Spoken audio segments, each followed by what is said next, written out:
皆さん、こんにちは。とも先生です。Today, let's study how to read and write Hiragana wa column. さあ、始めましょう。Let's get into わ、お、ん、わ、お、ん、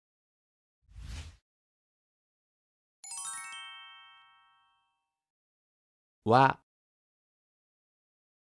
わ。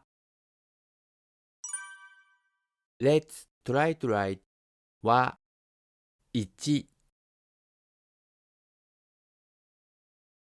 2、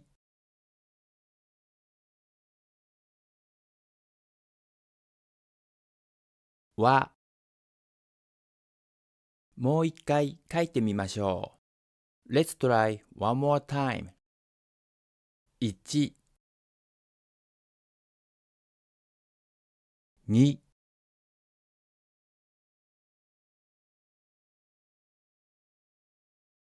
わ、わに、わに、わに。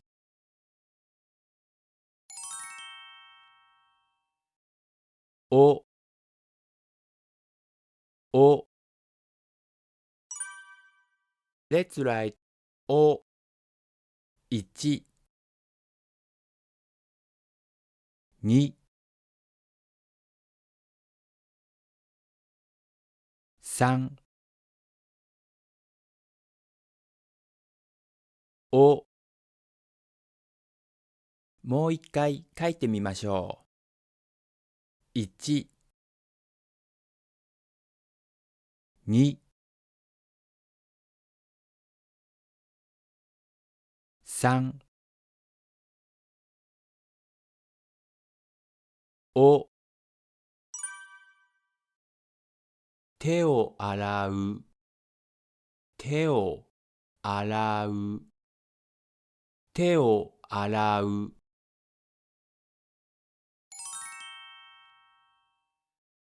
ん、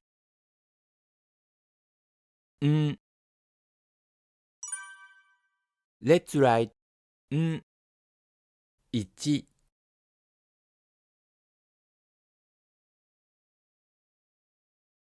ん。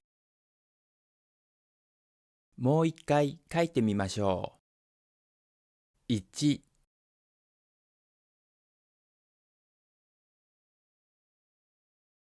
ん。試験、し、け、ん、試験。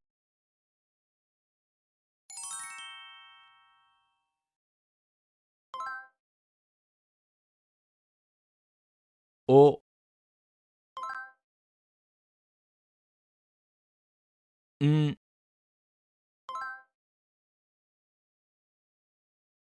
わに、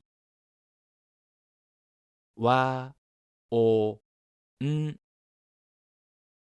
皆さん、ここまでよく頑張りましたね。If you have trouble with hiragana, please watch my hiragana videos over and over. And soon, you'll find yourself reading and writing hiragana freely. As I always say, 継続は力なり。Practice makes perfect. 次のレッスンでお会いしましょう。じゃあ、またね